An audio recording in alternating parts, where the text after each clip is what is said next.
நேரம் 6 மணி. இலங்கை ஒலிபரப்பு கூட்டுத்தாபனம் செய்திகள்.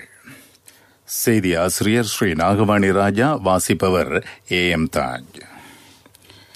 இலங்கை ஒலிபரப்பு கூட்டுத்தாபனத்தின் 95வது ஆண்டு நிறைவு இன்று. இலங்கை ஒலிபரப்பு கூட்டுத்தாபனத்தின் 95வது ஆண்டு நிறைவை முன்னிட்டு சமய மற்றும் ஏனைய பல வேலை திட்டங்கள். நாட்டை சுபிட்சத்தின் பாதையில் கொண்டு செல்ல புதிதாக பல திட்டங்களுக்கு முன்னுரிமை அளிக்குமாறு அரசாங்கம் கோரிக்கை. வெளிநாடுகளிலிருந்து வருவோருக்கு புதிய வழிகாட்டல். பேலியகுட மீன் சந்தை விதிமுறைகளுக்கு அமைய இன்று திறக்கப்படுகிறது. பிரித்தானிய பிரதமர் இந்தியா செல்லவுள்ளார்.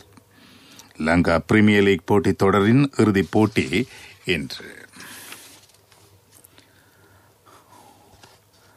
மீள்பிறப்பாக்க சக்திவள மூலங்களான காற்று, சூரிய வெப்பம் மற்றும் இயற்கை வாயு போன்றவற்றை மின் கட்டமைப்புடன் விரைவாக இணைப்பதற்கான சாத்தியம் குறித்து ஜனாதிபதி கோட்டாபய ராஜபக்ஷ ஆராய்ந்துள்ளார். இன்று உலகின் பல நாடுகள் மின் உற்பத்தியில் மீள்பிறப்பாக்க சக்தி வளத்தை பயன்படுத்துவதை நோக்கி நகருகின்றன. சுபிட்சத்தின் நோக்கு கொள்கை திட்டத்தின்படி 2030 ஆண்டாகும் போது மீள்பிறப்பாக்க சக்தி மூலங்களிலிருந்து மொத்த மின்சார தேவையில் 70% பூர்த்தி செய்ய அரசாங்கம் எதிர்பார்க்கிறது. மீள்பிறப்பாக சக்தி உற்பத்தி குறுகிய கால இலக்குடன் முறையாகவும் விரையாகவும் மேற்கொள்ள வேண்டும் என்று ஜனாதிபதி அலுவலகத்தில் நேற்று இடம்பெற்ற மின் உற்பத்தி தொடர்பான கலந்துரையாடலின் போது ஜனாதிபதி இதனை தெரிவித்துள்ளார். எதிர்கால அபிவிருத்தி திட்டங்களை செயற்படுத்துவதில் அதிகரித்து வரும் மின்சக்தி தேவையை மீள்பிறப்பாக்க சக்தி மூலங்களிலிருந்து பெற்றுக்கொள்வது அரசாங்கத்தின் நோக்கமாகும். அதன் முதல் கட்டத்தின் கீழ் மன்னார் தீவில் நிறுவப்பட்ட காற்றலை மின் உற்பத்தி நிலையம் பிரதான மின் கட்டமைப்புக்கு 30 மெகாவாட்ஸை வழங்குகிறது. 2021 ஆண்டின் இறுதியில் அதன் திறன் 100 மெகாவாட்ஸாக அதிகரிக்கப்படும். சுன்னாகம் மற்றும் பூநகர பிரதேசங்களை மையப்படுத்தியும் காற்றலைகள் நிர்மாணிக்கப்படும். சூரிய சக்தி மற்றும் இயற்கை வாயுவை பயன்படுத்தி உருவாக்கப்படும் மெகாவாட்ஸ் எண்ணிக்கையை படிப்படியாக அதிகரிக்கவும் திட்டமிடப்பட்டுள்ளதாக ஜனாதிபதி தெரிவித்துள்ளார். உலகளாவிய கோவிட்-19 பேரழிவு காரணமாக கடன் வழங்கும் நாடுகள் கூட ஒரு கடுமையான சூழ்நிலையை எதிர்கொண்டுள்ள நிலையில் அரசு மற்றும் தனியார் துறையின் தலையீட்டுடன் இந்த நாட்டின் ஏற்றுமதி வருவாயில் வளர்ச்சியை ஏற்படுத்துவதற்கு முடிந்துள்ளது என்று பொருளாதார புத்தெழுச்சி மற்றும் வறுமை ஒழிப்புக்கான ஜனாதிபதி செயலாளரின் தலைவர் பெசில் ராஜபக்ஷ தெரிவித்துள்ளார். கொலியாப்பட்டிய வடமேற்கு பல்கலைக்கழக கேட்போர் கூடத்தில் நேற்று இடம்பெற்ற கிராமத்துடன் கலந்துரையாடல் ஊடாக வேலை திட்டத்துடன் மீண்டும் கிராமத்திற்கு தேசிய வேலை திட்டத்தின் வடமேல் மாகாண குழு கூட்டத்தில் கலந்து கொண்டு உரையாற்றும் போதே அவர் இதனை குறிப்பிட்டார். தொழில்நுட்பத்தை அடிப்படையாக கொண்டு நாட்டை அபிவிருத்தி செய்வதற்கு அரசாங்கம் எதிர்பார்ப்பதாகவும் முழு நாடும் உள்ளடங்கும் வகையில் இணைய தொடர்பாடல் வசதியை பெற்றுக் கொடுப்பதற்கு எதிர்காலத்தில் நடவடிக்கை எடுக்கப்படும் என்றும் அவர் தெரிவித்துள்ளார். பொருளாதாரத்தை நிலையாக பேணுவதற்கு அந்நிய செலாவணியை முறையாக நிர்வகிப்பதன் முக்கியத்துவத்தை சுட்டிக்காட்டிய பெசில் ராஜபக்ஷ உலகளாவிய தொற்று நிலைமைக்கு மத்தியிலும் இலங்கை செலுத்த வேண்டிய கடன் தவணையை எதுவித நிலுவையுமின்றி செலுத்தியுள்ளதாகவும் குறிப்பிட்டுள்ளார். எதிர்வரும் ஆண்டில் இலங்கையை அனைத்து துறைகளிலும் முன்னேற்ற பாரிய எழுச்சிக்கு கிராமத்துடன் கலந்துரையாடல் ஊடாக வேலை திட்டத்துடன் மீண்டும் கிராமத்துக்கு வேலை திட்டத்துடன் அதிகபட்ச அர்ப்பணிப்புடன் ஒன்றிணையுமாறு குறித்த கலந்துரையாடலின் போது வடமேல் மாகாண அரசியல் தலைவர்கள் மற்றும் அரசு அதிகாரிகளுக்கு அறிவுறுத்தினார். நாட்டில் வானொலி சேவை ஆரம்பிக்கப்பட்டு இன்றுடன் 95 வருடங்கள் நிறைவு பெறுகின்றன. தேசிய தொடர்பாடலாக வானொலி சேவை இதுவரையில் மக்களுக்கு பாரிய சேவைகளை ஆற்றியுள்ளது.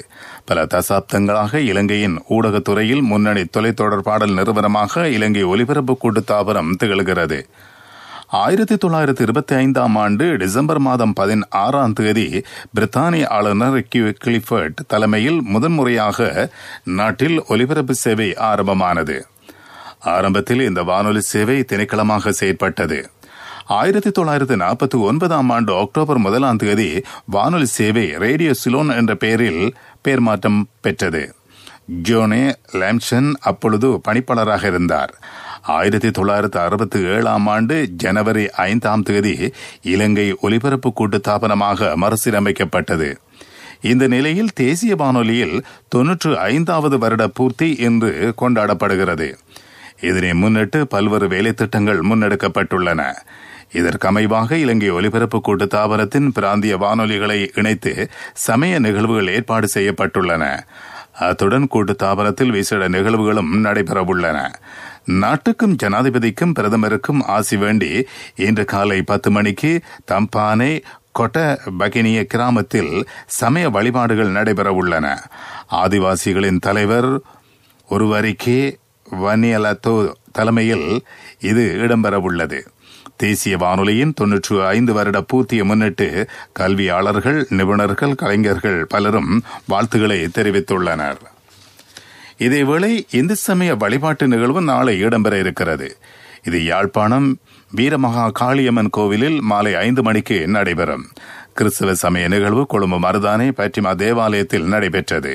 இஸ்லாமிய சமய நிகழ்வு நாளை மறுதினம் இடம்பெறவுள்ளது. கொழும்பு கொல்லுப்பட்டி ஜும்மா பள்ளிவாசலில் பிற்பகல் 1:45 இந்த நிகழ்ச்சி ஆரம்பமாகும். நீங்கள் கேட்டுக்கொண்டிருப்பது இலங்கை ஒலிபரப்பு கூட்டு தாபனத்தின் செய்திகள்.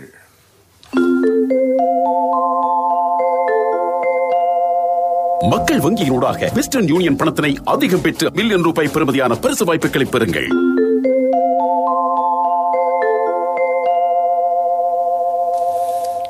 வெளிநாடுகளிலிருந்து நாட்டுக்கு வரும் நபர்களின் தனிமைப்படுத்தல் செயற்பாடுகள் தொடர்பில் சுகாதார அமைச்சு புதிய வழிகாட்டல்களை வெளியிட்டுள்ளது. 6 விடயங்களை உள்ளடக்கியவாறு இது அமைந்துள்ளது. இவ்வாறானவர்கள் 14 நாட்கள் கண்டிப்பாக தனிமைப்படுத்தலில் இருக்க வேண்டும். நாட்டுக்குள் வரும் முதல் நாளில் PCR பரிசோதனை மேற்கொள்ள வேண்டும். தனிமைப்படுத்தல் காலப்பகுதியில் தனியான அறை அல்லது குடும்பம் எனில் உரிய சமூக இடைவெளியை பேணும் ஏற்பாடுகள் இருக்க வேண்டும். இதனை சுகாதார அதிகாரிகள் கண்காணிப்பார்கள். இவ்வாறான விடயங்களை அடக்கியவாறு சுகாதார அமைச்சினால் புதிய வழிகாட்டல் கையேடு வெளியிடப்பட்டுள்ளது. கிழக்கு கொழும்பு ஆதார வைத்தியசாலையில் சிகிச்சை பெற்று வந்த COVID-19 தொற்றுக்குள்ளான தாயொருவர் இரட்டை குழந்தைகளை பிரசவித்துள்ளார். நாட்டில் கோவிட் தொற்றுக்குள்ளான தாயொருவர் இரட்டை குழந்தைகளை பிரசவித்த 2வது சந்தர்ப்பம் இதுவாகும். இந்த நிலையில் தாய் மற்றும் குழந்தைகள் நலமாக இருப்பதாக வைத்தியசாலை வட்டாரங்கள் தெரிவித்துள்ளன. பாணந்துறை தொட்டவத்தை மற்றும் மொனராகலை மாவட்டத்தில் படல்கும்ப்ர அல்பத் ஆகிய 2 பிரதேசங்களும் உடன் அமலுக்கு வரும் வகையில் தனிமைப்படுத்தப்பட்டுள்ளதாக ராணுவ தளபதி லெப்டினன்ட் ஜெனரல் சவேந்திர சில்வா தெரிவித்துள்ளார். உங்களுக்கு அருகிலுள்ள மக்கள் வங்கியினூடாக வெஸ்டர்ன் யூனியன் பணத்தினை அதிகம் பெற்று அதிகம் வெல்லுங்கள். 1 மில்லியன் ரூபாய் பெறுமதியான பரிசு வாய்ப்புகளை பெறுங்கள். சகல மாதமும் வெற்றியாளர்கள் 25 பேருக்கு 10,000 ரூபாய் பெறுமதியான பொருட்கள் பொதி. மக்கள் வங்கி கிளையில் வெஸ்டர்ன் யூனியன் பணத்தை அதிகம் பெற்றுக் கொள்ளுங்கள். 2021 ஜனவரி 31 வரை மாத்திரம்.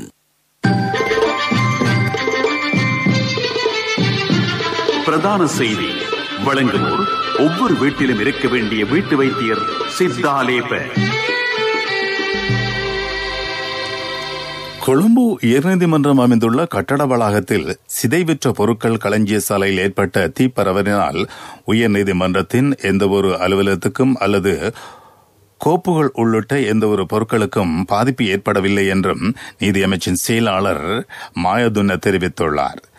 இந்த சிதைவித்த பொருட்கள் களஞ்சிய சாலை உயர்நீதிமன்றம் அமைந்துள்ள பிரதான கட்டடத்தின் பின்புறத்தில் அமைந்துள்ள கட்டடத்தின் தரைத்தளத்தில் இருந்ததாகவும் இதற்கமைவாக இந்த தீயின் மூலம் பாதிக்கப்பட்டமை சிதைவிற்ற பொருட்கள் களஞ்சிய சாலை மாத்திரமே என்றும் அமைச்சின் செயலாளர் தெரிவித்துள்ளார். இந்த தீப்பரவல் ஏற்படுவதற்கான காரணம் வெளியாகவில்லை என்பதுடன் இது தொடர்பில் விரைவாக விசாரணை மேற்கொள்ள நடவடிக்கை தற்போது குற்றப்புலனாய்வு திணைக்களம் மற்றும் அரசாங்கத்தின் ரசாயன பரிசோதனை திணைக்களத்திடம் ஒப்படைக்கப்பட்டிருப்பதாகவும் அமைச்சின் செயலாளர் தெரிவித்துள்ளார்.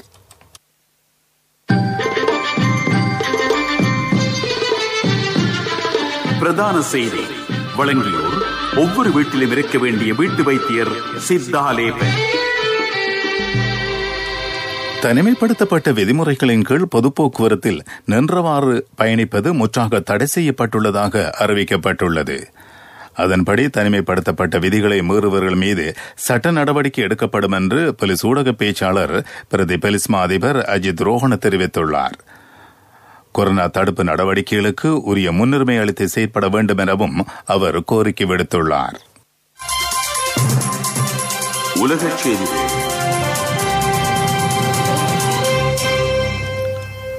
கொரோனா தடுப்பு மருந்து பெற முன்னுரிமை பெறுவோர் பட்டியலில் ஆசிரியர்களையும் சேர்க்க வேண்டும் என ஐக்கிய நாட்டு சபையின் குழந்தைகள் நிதி வலியுறுத்தியுள்ளது. கோவிட்-19 தொற்று நோய் பிள்ளைகளின் கல்விக்கு பெரும் தடையாக அமைந்துள்ளது. ஆசிரியர்களுக்கு தடுப்பு மருந்து அளிப்பதன் மூலம் அதனை சீராக்க முடியும் என்று நிதியின் தலைவர் ஹென்ரியட்டா ஃபோ குறிப்பிட்டுள்ளார். ஆசிரியர்கள் தொற்று நோயிலிருந்து பாதுகாக்கப்பட்டால் அவர்களால் நேரடியாக பாடம் கற்பிக்க முடியும். அதனால் பாடசாலை திறந்திருக்கும் என்றும் அவர் சுட்டிக்காட்டியுள்ளார். ஏப்ரல் மாதம் உலகில் முதல் கட்ட நோய் பரவல் உச்சத்தை தொட்டபோது இதனால் பாடசாலைகள் மூடப்பட்டன. உலகின் 90% மாணவர்கள் இதனால் பாதிப்படைந்துள்ளதாக அந்த நிதியம் நடத்திய ஆய்வில் கண்டறியப்பட்டுள்ளது. இந்த நிலையில் அடுத்த தலைமுறையின் எதிர்காலத்தை பாதுகாப்பது முக்கியம். அதற்கு பொறுப்பானவர்களான ஆசிரியர்களை பாதுகாப்பதன் மூலம் அது சாத்தியமாகும் என்றும் அவர் குறிப்பிட்டுள்ளார். பிரித்தானிய பிரதமர் போரிஸ் ஜான்சன் அடுத்த மாதம் இந்தியாவுக்கு பயணம் மேற்கொள்ள இருக்கிறார். சென்ற ஆண்டு பிரதமர் பதவியேற்றதிலிருந்து அவர் மேற்கொள்ள இருக்கும் பெரிய அளவிலான வெளிநாட்டு பயணமாக இது அமையும். இந்த விஜயத்தின் போது அவர் பிரித்தானியாவில் அடுத்த ஆண்டு ஏற்று நடக்க இருக்கும் G7 மாநாட்டில் கலந்து கொள்ள இந்தியாவுக்கு அழைப்பு விடுப்பார் எனவும் தெரிவிக்கப்பட்டுள்ளது. அடுத்த ஆண்டு ஜனவரி மாதம் 26 இடம்பெறவுள்ள இந்திய குடியரசு தினத்தையொட்டி போரிஸ் ஜான்சனின் இந்திய சுற்றுப்பயணம் அமையும் எனவும் தெரிவிக்கப்படுகிறது. ஜப்பானியர்களின் பெரும்பாலானோர் ஒலிம்பிக் போட்டிகள் அங்கு நடத்தப்படுவதில் விருப்பம் கொண்டிருக்கவில்லை என்று தெரிவித்துள்ளனர். போட்டிகளை அடுத்த ஆண்டு டோக்கியோவில் நடத்த திட்டமிடப்பட்டுள்ளது. இந்த நிலை ஜப்பானிய செய்தி நிறுவனமான NHK நடத்திய ஆய்வில் இந்த விடயம் தெரிய வந்துள்ளது. ஆய்வு முடிவுகளின்படி 27% ஒலிம்பிக் போட்டிகளை நடத்தலாம் என்று தெரிவித்துள்ளனர். 32% போட்டியை ரத்து செய்ய வேண்டும் என்றும் 31% அதை ஒத்திவைக்க வேண்டும் என்றும் கருத்து வெளியிட்டுள்ளனர்.